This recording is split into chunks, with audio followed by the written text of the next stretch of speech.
Hey kids of all ages, my name is Aaron and I work as the Clay Services Manager here at CASA, as well as I'm an instructor. And my main area of instruction is in clay, and that's what we're here to do today. So thank you for inviting us into your home where we are going to have an awesome clay experience today. As the Spanish say, kids, mi casa es su casa. Our home is your home. So we are going to do something called a pinch pot today. A pinch pot animal sculpture of some sort. It could be an aminal, if you know that phrase, which is kind of an imaginary creature. Does everyone here have an imagination? Did you guys know that the imagination is the biggest nation on earth? It is. It can go anywhere. Okay, so today we are going to do something along this sort of line, a pinch pot piggy bank. And my partner Pam actually made this little piggy, and then some of my students painted it with special paint called glaze. The glaze is the colored shiny surface that you see, which is a glass coating that has been fired in one of our big ovens here at CASA, which are called kilns. These are a couple of other examples of pinch pots. So I'll put them all together. We've got a pinch pot piggy, a funny fish, and a crazy bird. What's that? Oh, wow. That was kind of strange. Okay, so we are going to be making a pinch pot creature today. And it's one of three techniques in hand building. So we're going to obviously use our hands to work today, but we're also going to use some tools. So some of the tools we use at CASA here, if you come to take an art class here in the future, we use the pin tool, which is used for drawing or cutting or a variety of things. It's also used on the clay wheel as well. We're also going to use these at CASA here, which is a feather brush tool, also called a scoring tool. And we use that to scratch into the clay to create a rough texture. So the rougher the better with this tool. And then we also have a rib tool. So this rib tool is a flexible tool. It's made out of rubber. And rib tools are also made out of metal and wood. They're used for the wheel as well as hand building. Okay, so those are the three tools that we're mostly going to use today if you were here at CASA. But we're going to substitute those. So instead of a pin tool, we're going to use a home pencil and a knife. Just a regular kitchen knife will work. So that's the little sub. And then instead of a feather brush tool, you can use one of two things. I forgot to get it out of our cupboard, which would have been nice. We're going to use a fork. You can also use, instead of a feather brush tool, a old toothbrush. And that's what I have in our cupboard, which I forgot to bring out. Anyway, toothbrush works to score it, creates a nice rough texture on the clay when you scratch into it. But instead we'll just use a fork and that'll be just fine. And instead of the rib tool, we have a spoon, and it's just what we use this tool for in hand building is to blend clay or attach it or smooth the surface of the clay or drag it together. So instead of that, we're going to use a couple of things, either a spoon to smooth the clay, or we can just use our fingers to blend the clay and drag it. Another option is to use a sponge. So a sponge is also good to smooth out and to connect clay together. We're going to use probably a sponge on our project today. We use very little water. This is a container, just any old container around the house. And you just need a few drops, like when you're working with clay hand building. In the pottery wheel, which are behind me here, you use a lot of water. So the big difference between water in the wheel is a lot of water with the wheel, constantly wetting your hands. With the hand building, very little. So don't get too much messy. And in fact, if your surface, where you're working becomes saturated with water, or there's a bunch of water stains, you know you've added too much water. So you don't want to, it should remain relatively dry as you work on your board. So we're working on canvas. Everybody here, we've got a bunch of my colleagues here at Casa are following along, and then we're going to be sharing our end results of what we make today. As well, we'd like you guys to do that at home. So whatever you create with the pinch pot creations, whether it's a funny fish or a crazy bird, whatever you want to make, you can do your own whimsical thing. It could be part elephant, part cheetah. I don't care. You do whatever you want. It's your project. But yeah, sometimes it's fun to connect animals together, do a half dog, half cat. That's kind of straightforward one. You could, yeah, maybe you have a pet parakeet at home. I don't know what you have. You use the greatest nation is? Imagination. That's right, guys. Don't forget. Okay, so we are going to start by getting out some clay. So I just wanted to show you guys what you have at home. Is you've got a baggie with 6 pounds of clay in it, and we have done a video series for the last couple of weeks with a couple of different projects. We started with a slab, which you can find in our archives, and then we did coil last week, and then this week, of course, today we're doing pinch pot. So those are the 3 different types of clay hand building, is coil, pinch pot, and slab. So I've done 2 demonstrations with my 6 pounds of clay, which leaves me with 2 pounds left. And so I've got about 1 pound each of clay here, and I'm going to use that to make our sculpture today. Yeah, so that's that. So we keep our clay covered in plastic until we're ready to use it.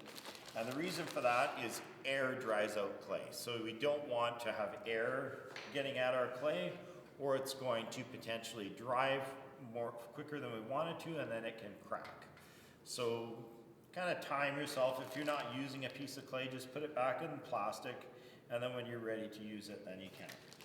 Okay, we probably won't use the full 2 pounds for a pinch pot unless you want to make a really big kind of piggy bank thing that's going to hold at least $5 million. Then if you want to do that, then go for it. Has to fit in our kiln. Okay. The biggest kiln we have is about 3 feet by 2 feet by 2 feet. Okay, that's why we do clay, because it's fun, you guys. We're gonna have some fun today for sure. So you get to be super creative.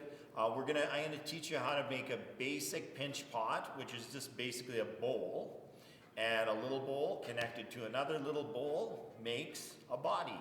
And then you get to add to it, whether you want a tail, or you want ears, or you want a leg, or a spine, whatever you want to put. Maybe you want a dragon's fan, or scale. What would you do? Dragon wings, right? Legs, you can have feet on it. It's up to you what you want to add to the basic creature. But for now, I'm going to take, not all of this.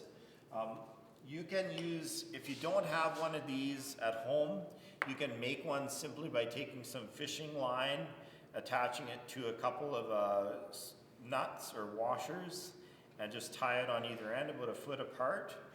And then you can slice through clay really easy. It slices and divides it super fast. So you could just take a piece of clay, slice it. So it's really nice. I'm just packing this together again because I don't want to have any air pockets. I want it to be nice and solid with clay. The reason we don't, so a really important thing to mention about clay pinch pots is they're going to be hollow. So that means there's going to be air inside. And the problem with that is when air heats up in the kiln, when we fire these in our kiln oven, when the air heats up, it expands. So you need a path for that air to escape. And the reason we have that hole in there is that's where the air is going to escape. So the air comes out there when it expands and heats up. Otherwise, if it didn't have that hole, it'll explode in the kiln. So keep in mind that fact when you're building, that you don't want to have an air bubble. Okay? The biggest, so pinch pot is usually the one clay building technique that you have to worry about for that. You don't need to worry so much with coil or slab-based projects. Okay, so everyone's got their clay. Probably some of you have already started. But what you're gonna do is take about we're gonna save some for the features, like the legs and arms and stuff. We're gonna take about 2/3 of our 2 pounds, so a little over a pound. And we're going to create one mass with that. This might seem a little redundant because we're gonna divide it again. But just take a little bit of the clay from your 2 pounds and put it back in the plastic bag because we're not going to need that for a little bit. And then we're going to use, I'm going to put the pin tool and the feather brush tool and the rib tool aside because we don't get to use those unless you're working here at Casa or unless you happen to have those tools at home. Probably don't. But we're just going to use the knife and the fork and the spoon and the pencil. And then I'm going to use the wire cutter, as we all are going to use the wire cutter to cut our clay. So if you guys want to cut that piece of clay that we just figured out in half, and you want it basically pretty even, like about half and half. And the reason for that, everybody, is we're going to have 2 pinch pots that join together.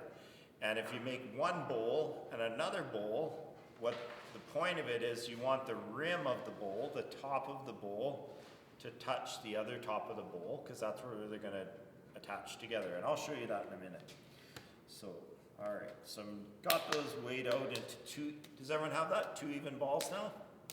So shape your clay into a ball of clay. This is going to probably take you guys at home a minute because I've been practicing a lot, but I've been manipulating my clay already.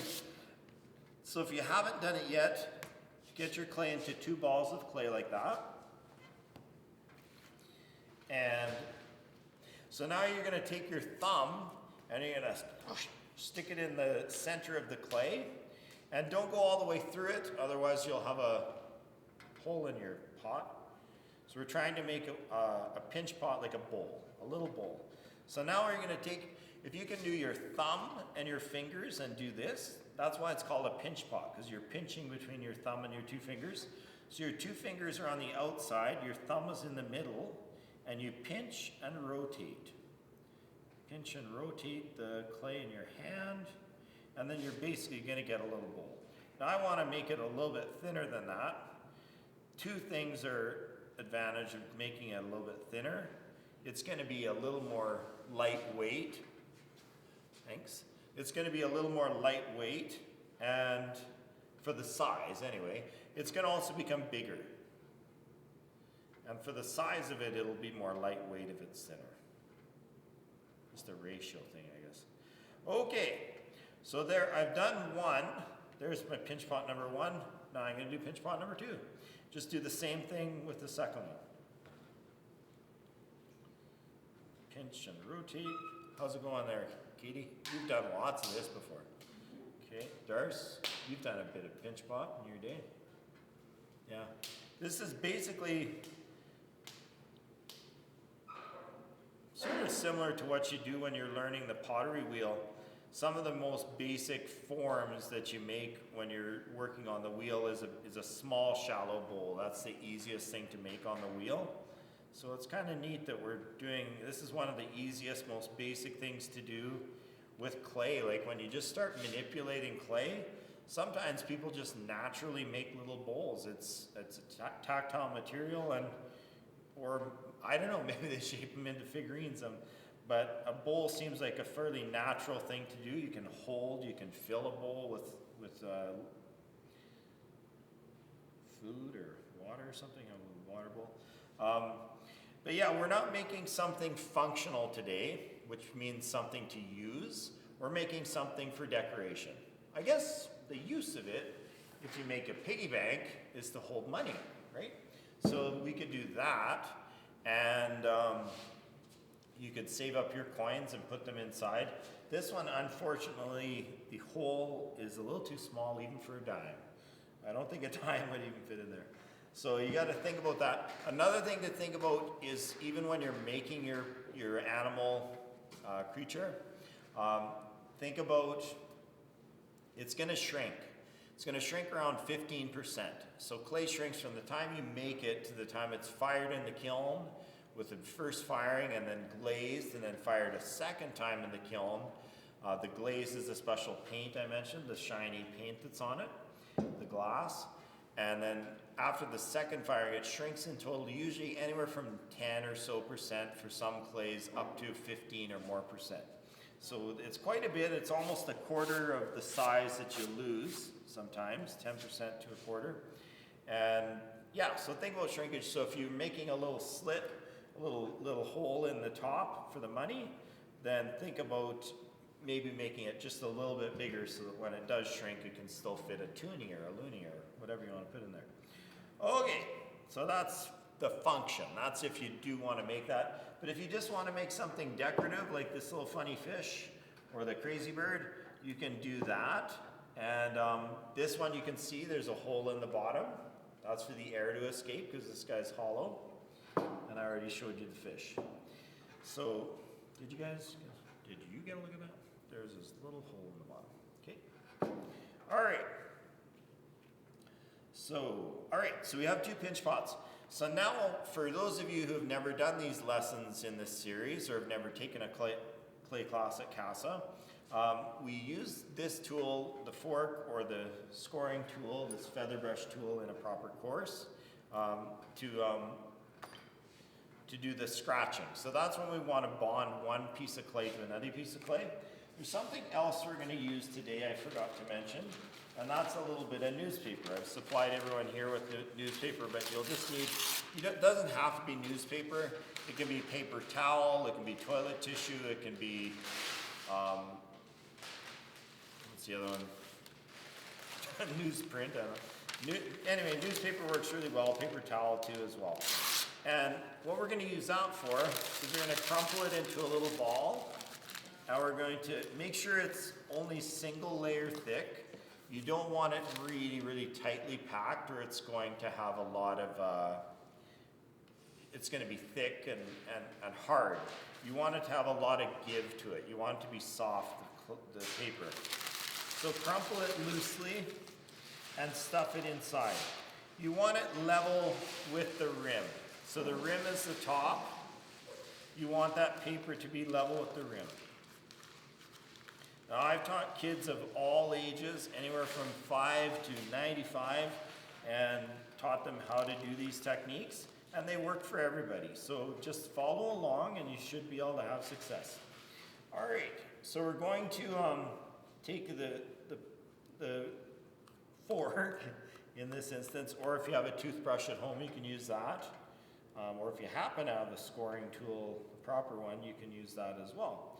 But anything, even a bamboo skewer works. If you have one of those around house, that'll work as well. But a fork is nice because most forks have 4 tongs to them, and that's those little 4 sharp points.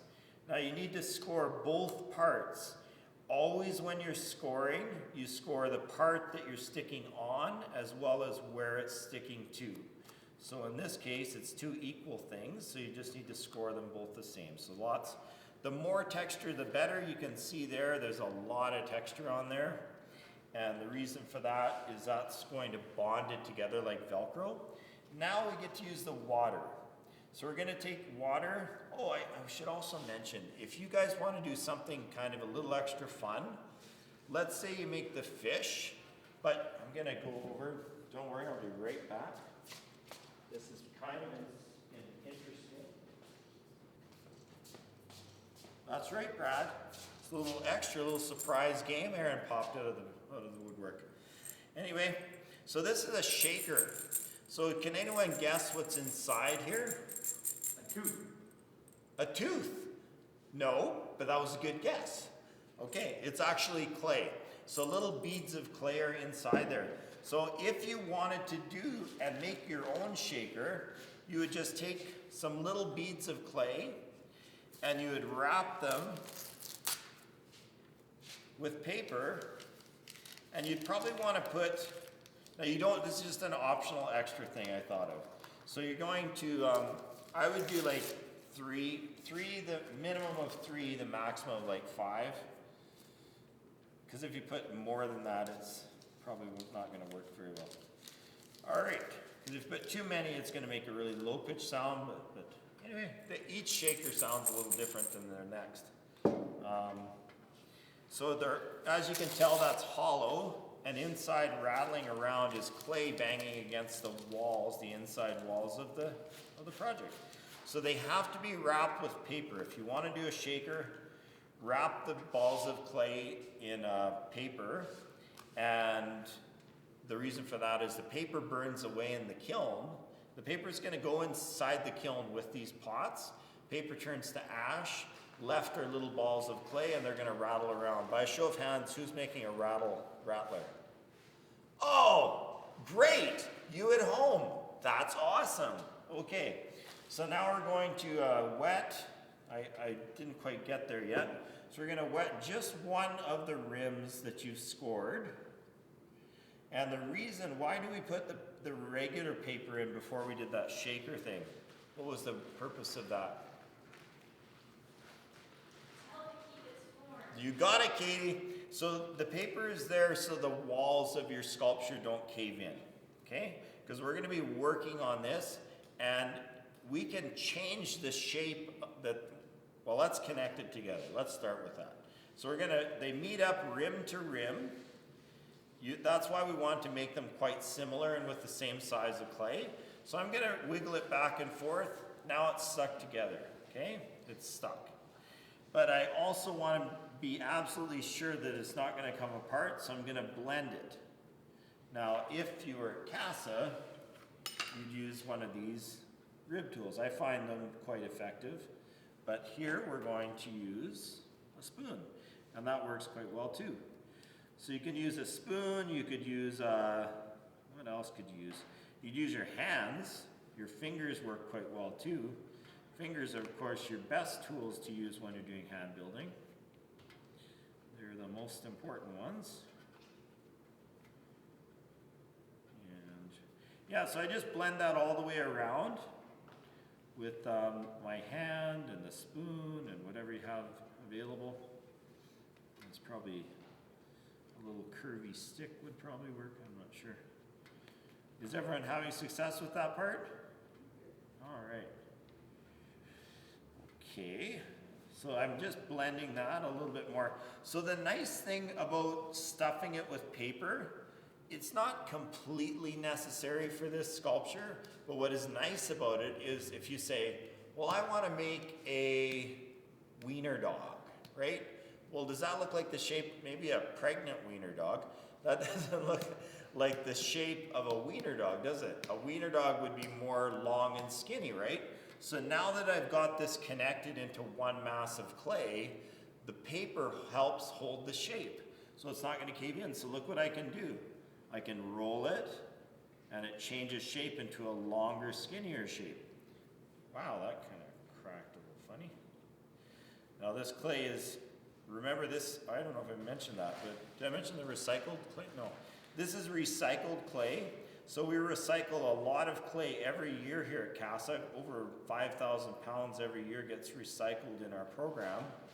And then we reuse that clay to make new projects. So let's say someone's working on the wheel and they're done and they make a bit of a mess on the wheel, and there's splash pans and things that catch the clay. They put those in big buckets of water, and then we eventually put all that clay in a big machine called a mixer, and it stirs up the clay into a nice consistency, and then we put it on these special boards called plaster bats, and that sucks out the water from the clay, and then we wedge it up, which means we knead it like we're kneading flour or dough, and then we get to reuse it again. So and even if you have like scraps today, like you're probably going to have scraps of clay that you don't use, you can wet those scraps of clay, put them in water, and then you can indefinitely reuse clay until it's been fired in the kiln. And then once it's been fired in the kiln, it then changes chemical composition. It's then ceramic, which means a rock, and then it's a different form, so it can't be recycled at that point. So anyway, you can see I've changed the shape of my pinch pot sculpture. I don't know what I'm doing with it actually yet. But yeah, I'll just stop there. So did everyone get to this point at home? We've got a pinch pot. Mine's a shaker too. I put two little beads of clay in there as well. So when I do my hole, I want to make sure the hole I cut in it is smaller than the beads, otherwise the beads will just fall out. Okay. I guess you could technically fire it with a large hole and then just tape it over after, or put a plug in it, and then you'd have a shaker still afterward. I don't know, just thinking out loud. That's what I do.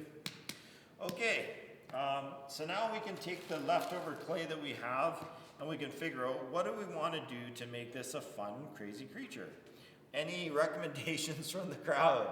You at home, what's that? You want a unicorn horn? Okay, sure, we can do that. What else should go with the unicorn, Brad? Anything. A monkey, you want wings. A flying monkey like in The Wizard of Oz? Okay, a flying monkey unicorn. We can do this. I'm not sure, I hope I can do this. I'm gonna try and do this. Okay, I'm gonna twist the horn, put that on there. So every single piece that you put on from this point on has to be what, you guys? Scored. That's right, everyone's learning. Okay, so I'm gonna put my little unicorn horn on first because that's really important and I don't want to forget to do that. And next I'm gonna have to do some wings. Oh my goodness, this is gonna be fun. I wonder, mine's gonna be a shaker too.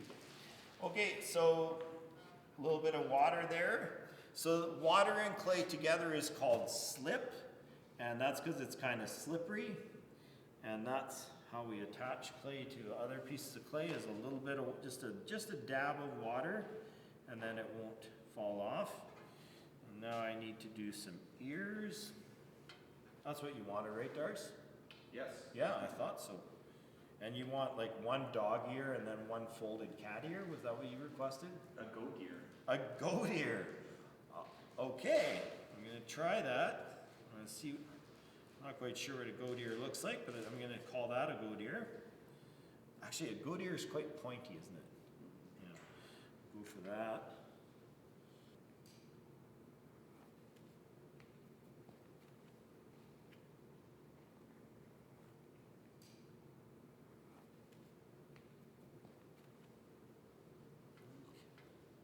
And you at home, is anyone doing an aminal, which is an imaginary creature? They're kind of like animals, but they live on the other side of the world. And when I say the other side of the world, I mean in that big nation we know as the imagination. Okay. You know, the dream world, the dream state. We all have dreams, right? My dream is to make a goat/dog ear unicorn flying monkey. Okay. Should I move this over like this, Brad, so we can see what's happening? And then, I don't know, I think I mentioned it, but I'll mention it again. So we're gonna show you how all of our different projects here at Casa worked out today. And we'd like you guys at home to post on the Facebook page and the social media of how your stuff turned out, because we like to share and see what kind of successes happened out there in Interland, in the internet, at home for you guys. And hopefully we should be able to arrange to fire these projects for you in the distant future. So that is our goal as well. So make sure you save everything you make, because we'll do our best to accommodate firing those down the road a piece. Okay, now how many tiers do you want on your wing, Brad? Any requests on that?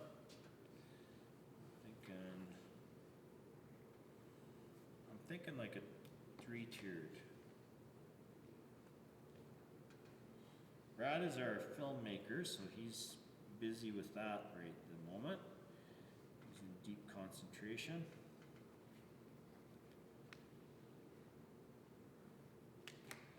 Okie doke. That looks pretty good. Oh, the wings will go back like that. All right. So does everyone have enough clay with their 2 pounds? It's working out? Okay. All right. So you kind of have to figure that out when you start, is save some clay for the things you might add on. Think about if you want to have feet on your thing or...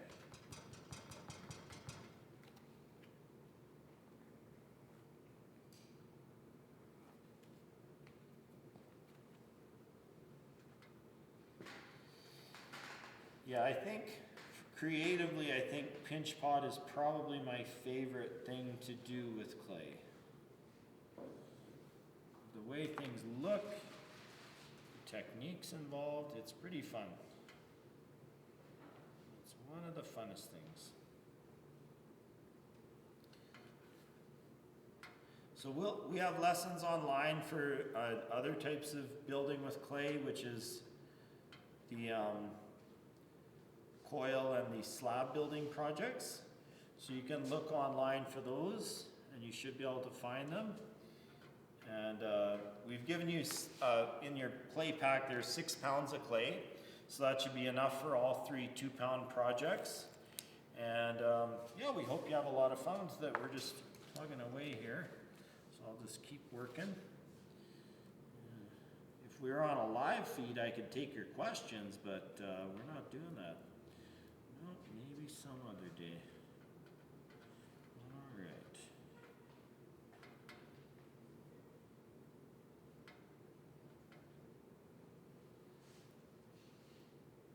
How's yours going, Darcy? Good.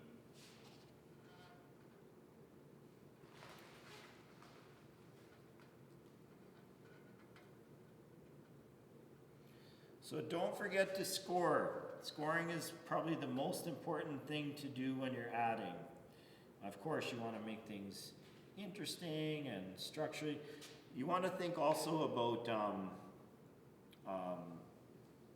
that clay is a heavy material. So the thicker it is, the heavier it is. And so when you start to, like if I built this horn and made it like this long, obviously it's probably going to fall over. So I had to think about how wide, and if you make it thicker in the bottom and thinner at the top and taper it, make it smaller at the top, it's going to stay standing up a little better because it's more like a cone. So when I build with clay, I think about those things, and I think about like the weight of the clay, and I think about balance sometimes. Not only balance of whether things are going to stay on, but visually balanced. If they're, am I putting the wings on right across from each other? I don't know, those are really getting kind of technical, but it's it's important to think of these things when you make art, that it looks like you put some thought into it and some time. Because once they get fired in the kiln, you can't really change those factors. So do your best work and we will fire them for you, and then you'll have these to live with you for years and years to come. And knowing that, I always like to put a date on my projects. I don't like to put figs on them. I prefer dates. Kind of my preference.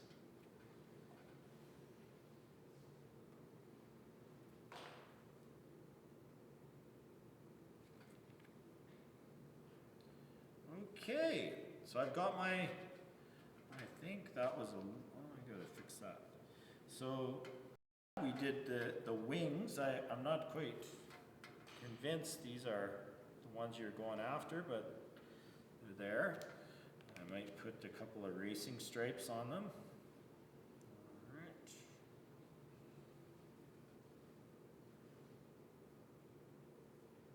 And then we need the monkey. We've got the wings, and we've got the goat and the dog ear, the floppy dog ear unicorn. I guess when I do my eyes, I just like to do something simple, which is basically just poke holes for the eyes. I find if you just draw eyes on, they only look so good, like if you draw like a circle for an eye. But if you poke a hole for the eye, kind of creates a little, it's kind of weird, it brings them to life. So you see how that eye is? Kind of livens up your little creatures. And so that's his little eyes. I'm gonna skip the legs.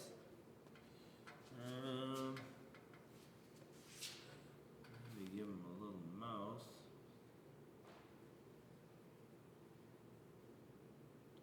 I'm trying to make a really, really happy little creature. Living in the frolicky forest. What do you think, Darce? Does that look like a happy-go-lucky corn? Okay, maybe that's what this guy is. He's a happy-go-lucky corn. Yeah, just saying. All right, so that's kind of where I'm at with this little guy. What do you think I need to do next? Well, I'm not going to make a piggy bank because I don't want my shaker to be ineffective. I don't want the shakers to fall out. So I'm going to just do a hole in the bottom. Not too big. I'm actually going to use this tool now just because I don't have a small enough, if you have a bamboo skewer at home or a little, something small and pointy, like a nail, I guess, like a nail would work. Just poke it with a nail just so you get a hole for the air to escape. And I don't think I'm going to do a whole lot more with this guy. Maybe I'll make him a little more streamlined, give him a bit more of a neck. So you can manipulate the shape of it because we have that paper on the inside. So you can change the shape. I'm just giving the neck a little bit more definition, kind of squeezing it in on the side, giving him a little separation from his head and his body. And that's probably, oh, I think I better give him a unibrow, just because. All right. What do you think, a tail, Brad? Does it need a tail, or it does? Okay. I think it needs a pig tail. A pigly curly Q. Okay, very nice. This is a happy-go-lucky unicorny hoink. Okay, did I just do that? Okay. Happy-go-lucky uni hoinkers. Alright, that's a little curly tail. Great.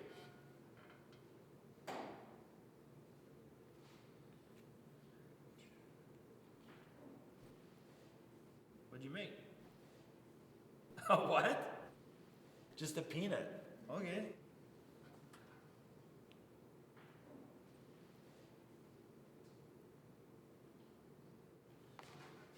Nice.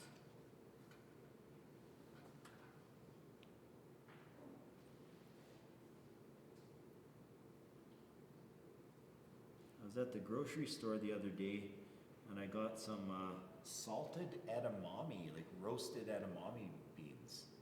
Just like in a bag, like one of those prepackaged things. It was a whole whack of them for only like $4. Yeah, so edamame. Just thinking nuts, that's all.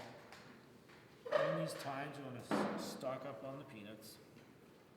Or edamame for that case.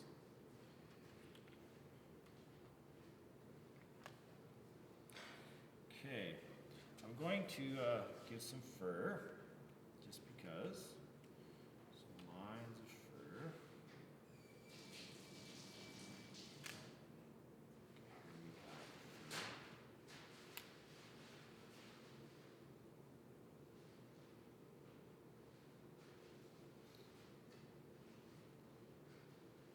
So as you can see, guys at home, anything goes. You can do whatever your heart desires with this, and or in our case, whatever your art desires.